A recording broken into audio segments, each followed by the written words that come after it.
Good morning, everyone. Good morning. Fantastic. Fantastic. As Lori said, my name is Isaac Allen, and I'm the founder and owner of Stalwart Financial Planning. And it's a financial planning firm that I wanted to make kind of the way I wanted to have one when I was coming up and what I was looking for, and try to mold it in that behalf.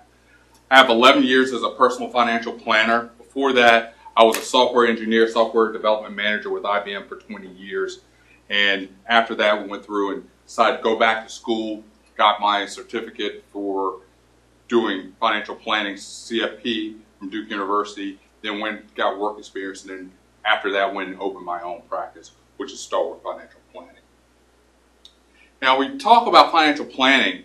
These are all things that we do at Stalwart Financial Planning.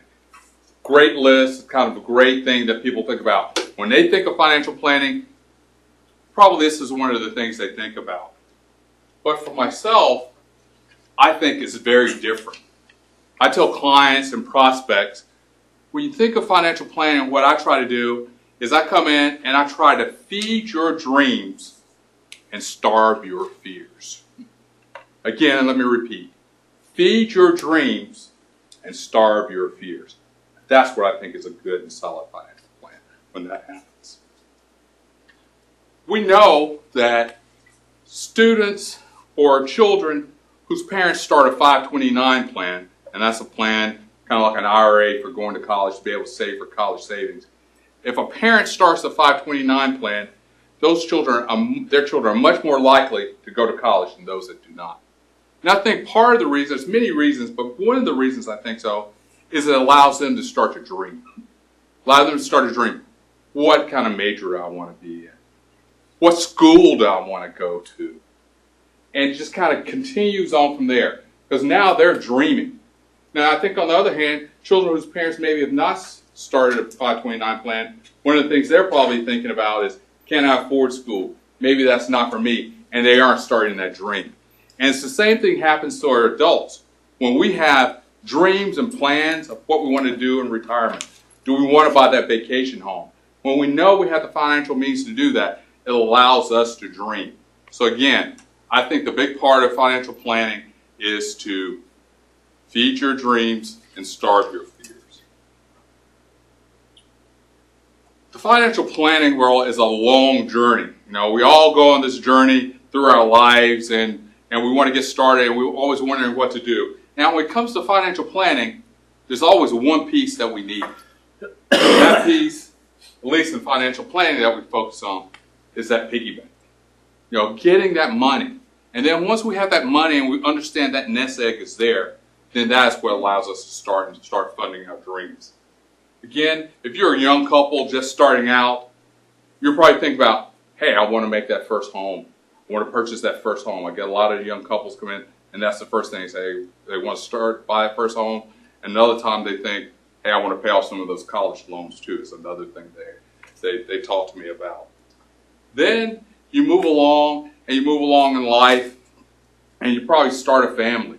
And at this point, you still need financial planning, and a lot of time, young couples, once they have their first child, they're starting to think about some estate planning, how much life insurance they need to make sure if something happens, they're able to fund their goals. Estate planning means if something were to happen to the two parents, who would be the guardian of their children. Those are important factors to do that. Some of those aren't always money, but they are financial planning, making sure we understand they can meet the goals they want to in the end. Again, remember, starving those fears. Then you come along, you move to graduation, maybe high school graduation, college graduation. They started the 529 plan when the child was younger, and now they're moving along, and we have more goals. Then we move on to retirement. Here at retirement, we still have different goals, different focuses that we need to have, different fears we may have. We may have our nest egg that we started back here. Is it going to be enough? Do we have projections that will allow us to be assured that our spending rate is going to be compatible with what we're doing?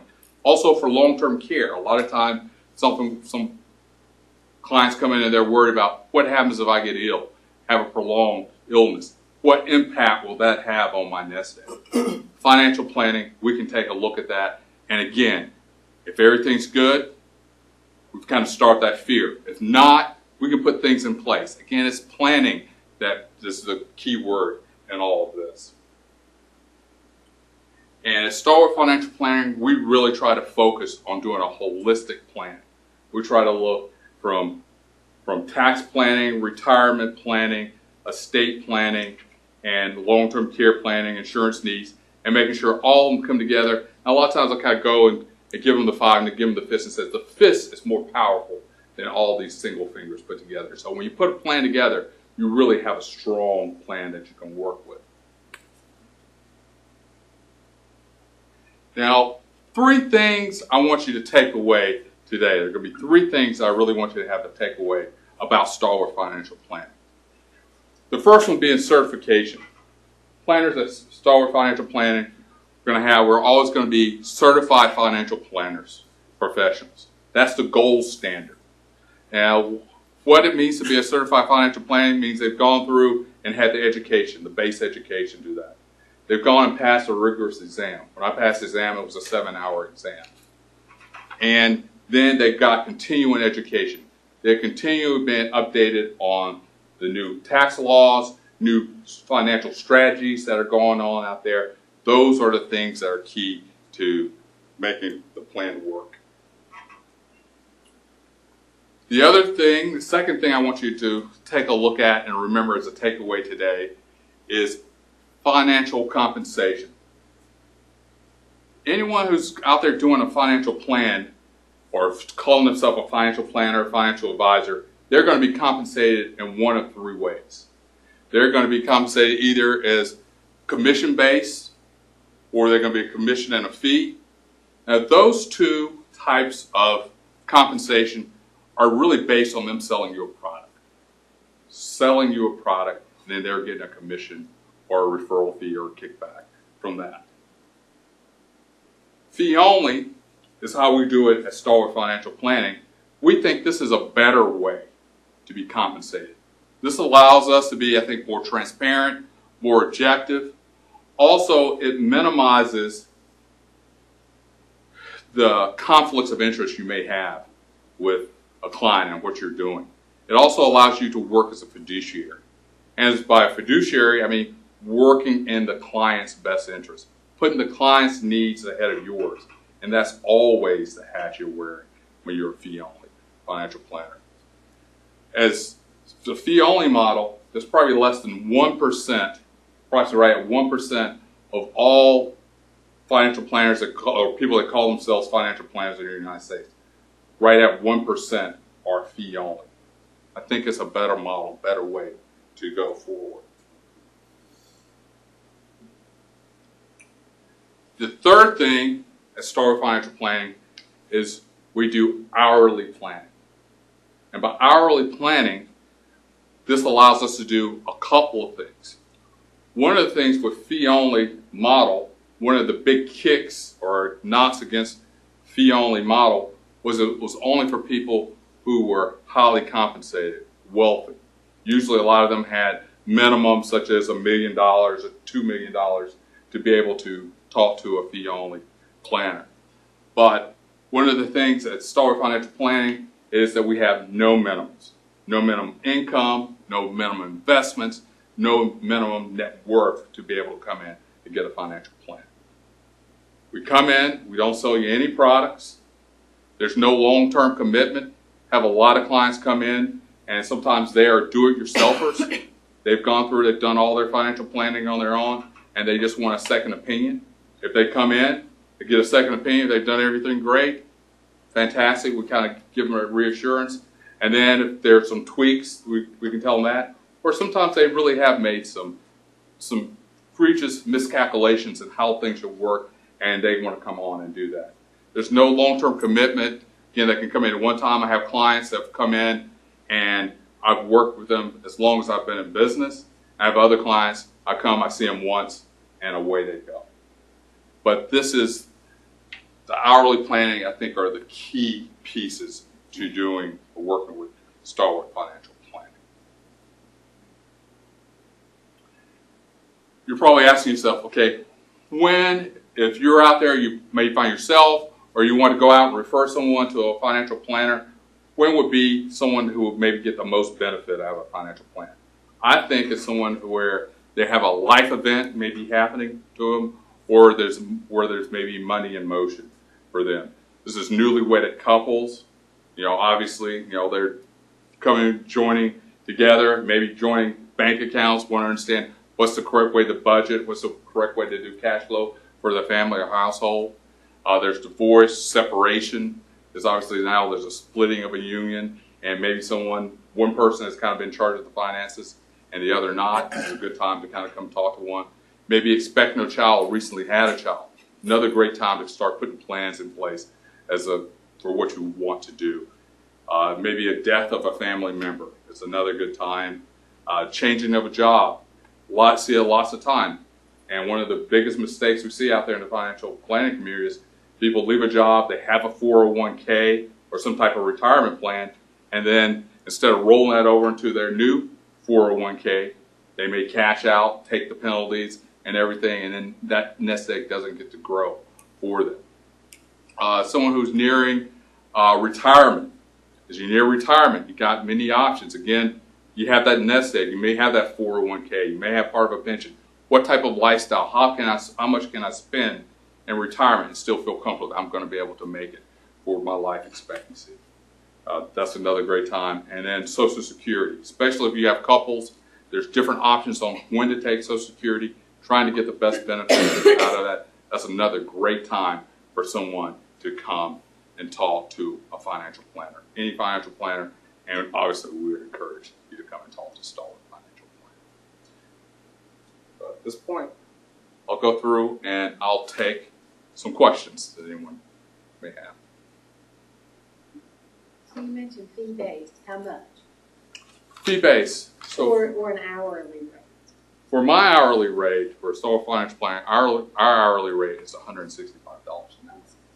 And so what we come in is and we have a complimentary consultation. And the client comes in, we have a questionnaire they fill out, we come in, talk to them, and then at that point, at the end of that meeting, I will give them a fee quote. And I'll give them an hourly based fee quote. And the way I do that, I do is I come in and I'll say, the fee is going to be 3 hours, is what I think it's going to be. But if it only takes me an hour and a half to do in the end, I'll just charge them an hour and a half. If I quote them 3 hours and then it takes me 4, 3 hours is a high water mark. And I just kind of take it on as a mission. So that way, I always tell my clients, what I'm looking for is to have a finished product for you to go out and be a great client and be happy with what you've gotten. And I don't want you to be worried about every time I call up and ask for a little more information, or we go back and look at a second look, that you're worried about, here's the bill going through the roof. And we go through and get that quote, we come in and we can do it that way. And then for the clients, a lot of times they'll come in, and the great thing that they like is they aren't on some long retainer paying for financial planning services when they don't need it. So they come in, maybe use the 3 hours, and then 6 months, 9 months from now, they have another financial planning question. They can give me a call up, and then I will prorate the hours. So maybe 15 minutes a time, 30 minutes a time, 45 minutes a time, and it's just prorated. So they're able to come in and get the financial planning service they need when they need it. And the other key part of that is that I don't sell any products. It's just advice. I'm independent, and it's free to go to wherever you want to, trying to move that and try not to be bound by any product. So thanks for asking a good question. Yes, sir. What do you mean when you say you want to be a fiduciary to your client? What I mean when I want to be a fiduciary, I think fiduciary standard. There's in the financial planning world, they have a what they call the reasonable man standard, or just kind of based on this will be reasonable. And by fiduciary, I mean what's in your best interest. And to kind of give this an example of what a fiduciary going in your best interest would be, you come in and you went to the doctor and they're going to give you a prescription. They wouldn't say, well, here's someone your age, your gender, your weight.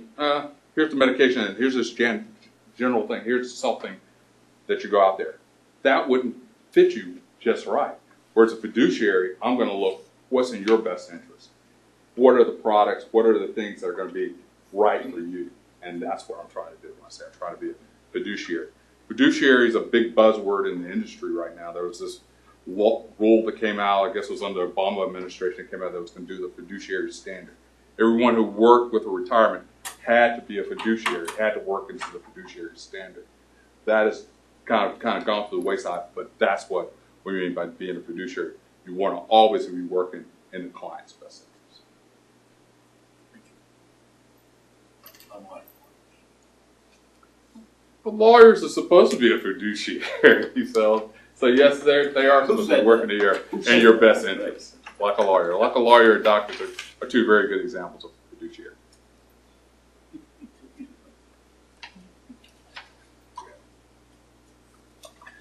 How long have you been in business? I have been in business for 8 years. Have 2 offices. Have one here in Fayetteville and one in the Triangle, Durham. And part of the reason coming here is what I'm really looking for, the help, is I want to grow fee-only financial planning. In the Fayetteville area, I grew up here. I went to Cape Fear High School, and my family has roots here since the 1840s. They lived out in Eastover. Never moved for whatever reason, but I've been in Eastover since the 1840s. And in this area, for fee-only financial planners, no minimum, there just aren't any. There weren't any. So wanted to make sure have a root here. There's some that they're get out and maybe could go out to Southern Pines area, but usually some of those have $1 million minimum for to be able to use. So I wanted to be able to create a practice where there really was no minimum, and people who needed financial advice, they could go out and get one where someone's not trying to sell them a product, not getting them into something that they can't get out of easily. That's not a really good fit for you.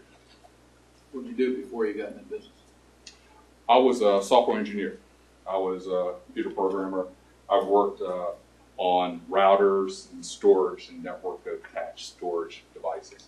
That's what I worked. I was a microcoder. You said you don't sell products, so I come in and you say, Ray, you need to get life insurance. Do you recommend one, or do you recommend what type of it? Excellent question. So if you come in and need life insurance, we'll come down and do an analysis of how much life insurance. And there's different types of life insurance, term, permanent, ones that have variability. And we'll try to find out for your needs what's going to be the right fit for you. We'll also may look at what other insurance you already have to see how portable it is, if you're with an employer, how we can move that. And then at that point, we'll go and recommend it. If you have a life insurance agent that you work with that you like, I'll say, yeah, let's sit down and call them up. We'll call them up together and say, I recommend, give us a quote for this. Or can we add a rider for this piece? Because it's not going to make me any more money which one you end up buying. My fee is still the same. So that's why we go through, and at that point, if you don't have an insurance agent you like, I have some that we can call up that I kind of deal with nationally. We'll get some quotes. And even if you have one that you work with, we'll get some quotes nationally. Just kind of come back and do a comparison, do an analysis as well. Yes, ma'am. What's one of the biggest mistakes you find that people make when about their financial status or their financial future? I think one of the biggest mistakes they make, and a fee-only advisory, one of the big things that I see, a client comes in and they may start shopping around. And if they go to one of these other compensation models, they'll ask them how much out of pocket. It'll be zero. They say, I'm not going to pay anything. They don't really understand the fee structure that they're paying. And once you really try to look at your return, you have to calculate that fee structure, even if it's my fee, into your return. If you have a return that you're going to get annually, it's always that return minus inflation, minus any fees. So if they go and look at the fee structure they're doing, that's one of the biggest mistakes in not really doing a comparison to see what is going to be their net return after fees that they make. And usually if you go and look at a fee-only model like myself, it may be a little more upfront, out of pocket, but in the end, typically, it's a better return. And I think that's the biggest one that clients make, is that they're out there going and they just really aren't looking at the fundamentals. That's a very simple math formula. And I always tell people, even if you're going out shopping around, I wouldn't have a problem if someone tries to sell you a product, say, how much are you going to make? What is your compensation? What is your compensation? So you're going to be that compensation has to be added in. And I just think the fee only model, I just try to disclose that up front. And that's what the fee only model means. So you mentioned you have an office in Fayetteville and up in the Raleigh-Durham area. Is the fee-only model pretty prevalent up that way and not seen in the Fayetteville area much, or is it? It's not. That's very true.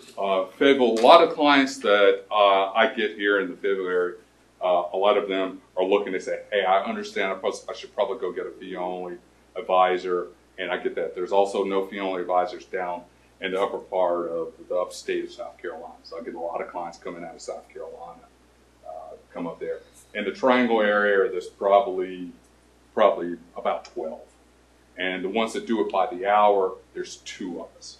And I get referrals sometimes from some of the other fee-only advisors, because their motto is really you have to have $2 million of assets to be able to use them, so they will send you a referral.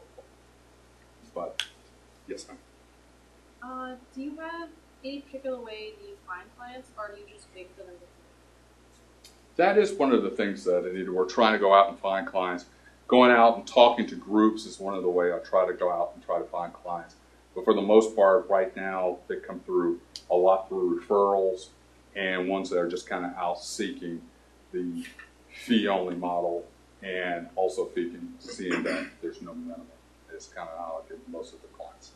But having a better way to market and go after them would be good. Right now, the big thing I'm trying to look for at Fayetteville is to try to grow another fee-only certified financial planner in-house for down here to be able to do it full-time here in the Fayetteville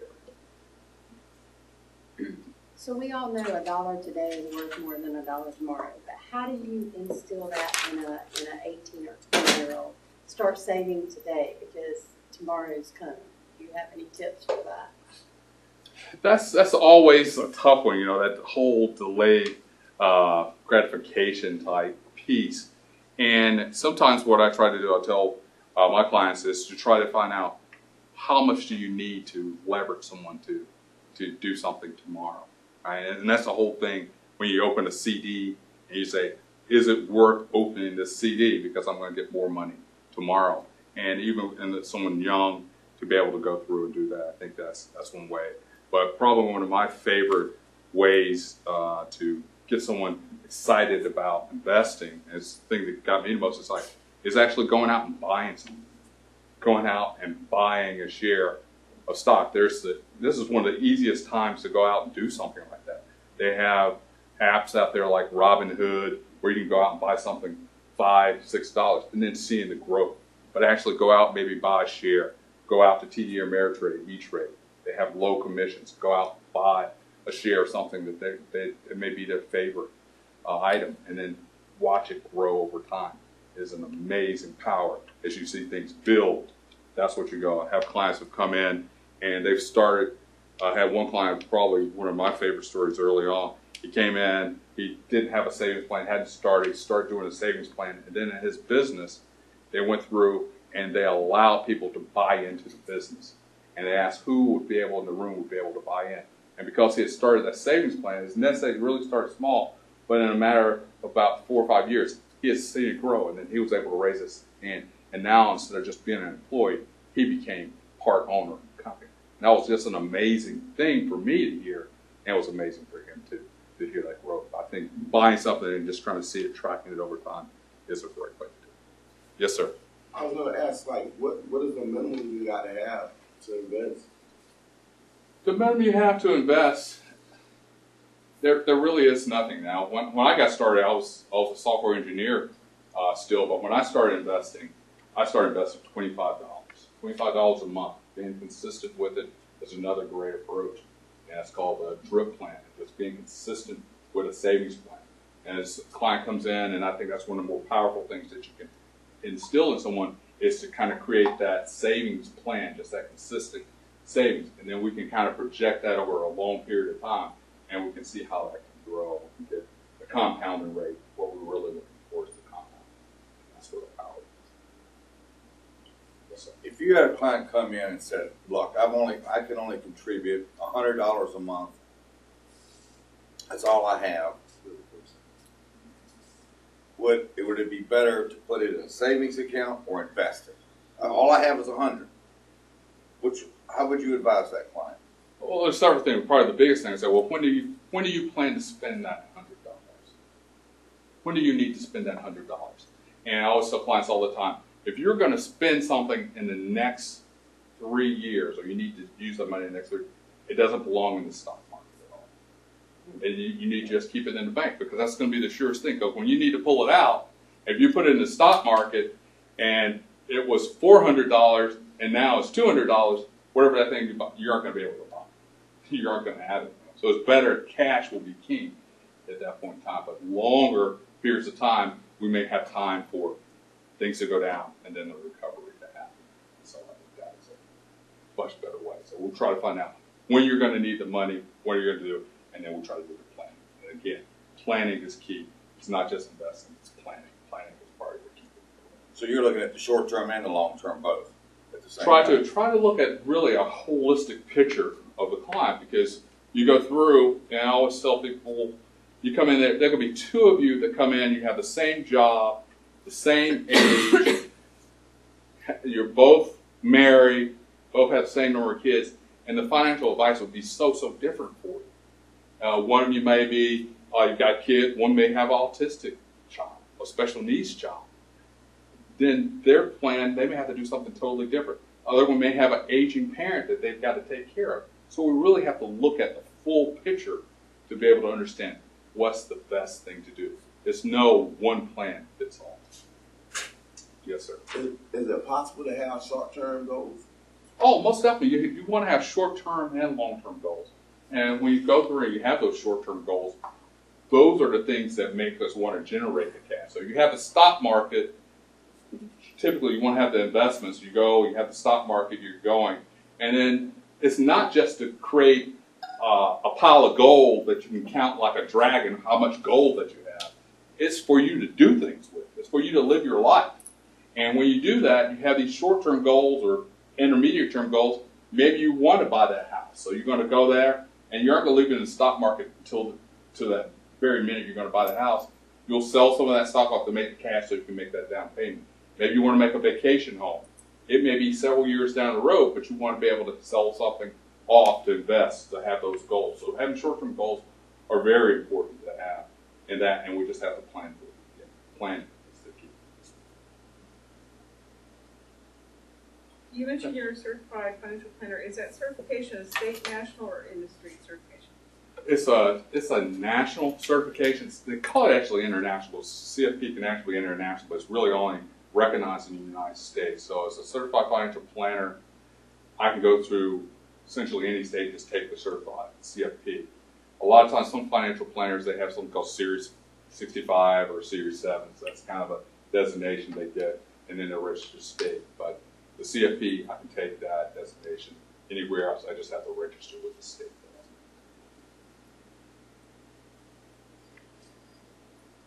So for CFPs that are out there, I think people will call themselves certified financial planners. I think they're like 1 in 5, about 20% are certified financial planners.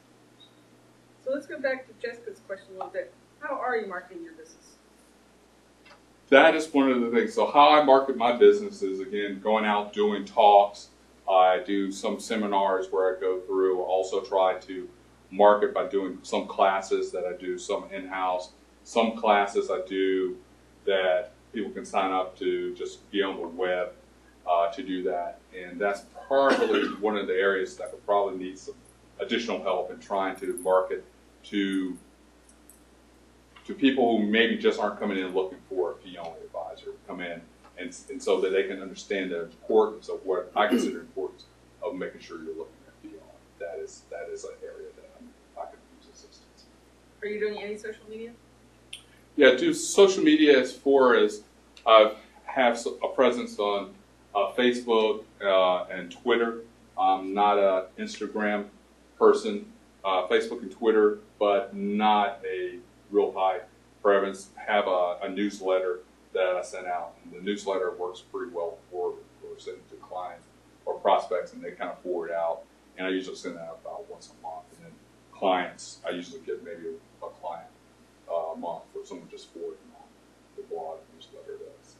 One of the things I'd recommend if you're not already doing it is to do kind of like a tip of the day kind of thing, or like, you know, instead of just saying, here I am, I have this business, here, instead of focusing on that, because they're going to pick that up from your tagline and all of that, but do something like the gentleman just asked about, can you invest with just $25 a week? Absolutely, you know, something. Or explain what a fee-based just like a little tidbit each time you post, so that way people see you, they become comfortable with you, they become trusting of you. So when I am ready for my $25 a week or whatever, then I remember you because I read your little tips or tidbits of information. And it can be just like what's new going on, a change in the financial world, or something. Just something that's informational that may not be a direct sell, but I build that relationship with you so that when you are ready to do financial planning, I remember you. Okay, thank you.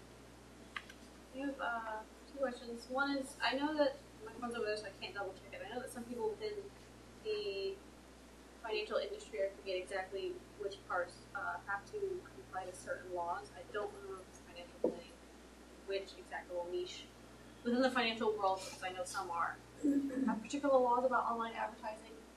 I don't remember if financial planning was one of them. Financial planning is one. So one of the things we have with things that we put online, we have to archive for at least 5 years. So any communication that a financial planner has that is intended for more than one person has to be archived. And so I have an archival system that goes through, archives all my tweets, Facebook, social media, and just like the presentation I did today, I'll need to save that presentation for at least 5 years. Somebody comes back and says, hey, I did something and presented something that wasn't quite right. And typically those laws were originally put in place where someone comes in and says, hey, I got this investment, it's going to earn 20% a year guaranteed. And you go through and present that, and it doesn't happen, and then someone says, wow, how can you get sued? And then that's the way to be able to go back and say, hey, you presented something that was really fictitious and had people moving in the wrong direction. But yes, there are laws about how to do that. There's also laws about on social media how you can't get endorsements. So you can't say, Isaac Allen is the greatest financial planner I've ever seen. Great words, but that cannot appear on my social media. I would have to ask it to be deleted or remove it. The second one is, with that, are you able to be on LinkedIn and sort of network through that? Because even though some people are like, oh, well, LinkedIn is like not necessarily always for big business, you'll find like smaller businesses not only that, but people either breaking out into, I guess, more corporate or trying to be more serious about their life in one way or the other, in which case you could then also find clients through there. Yes, I'm on LinkedIn. I've never personally gone out and tried to use that as a prospecting tool on LinkedIn. I'm not sure exactly how to do that. Probably a way to do it. I'm sure other financial planners do, but I'm not. That's not an area that I'm active in. It's another area that I could probably use help and probably look into how to do that thing. So thank you for that.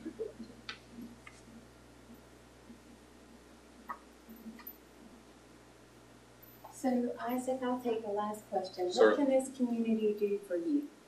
What this community right here can do for me is to go out and try to spread the word about fee only. I'm trying to be an evangelist for the fee only model and concept. I think it's a better way of doing financial planning. And that means, I know there's other people who are out there to do it, but I think it's a better way. I think it's one that's best for the client in the end. And what I'm looking for really is finding someone else who wants to be a certified financial fee-only planner. I'm looking for that. That can have that person, because one of the things in becoming a CFP, even if you're if you're not in the industry, you have to have 3 years of actual work experience to get your CFP marks. And if you can work under someone who's already a CFP or a certified financial planner, you can reduce that to 2 years instead of 3 years. So I'm looking for someone to be able to come through and mentor to be able to do that. All right. Well, thank you so much. Everybody give Isaac a big hand.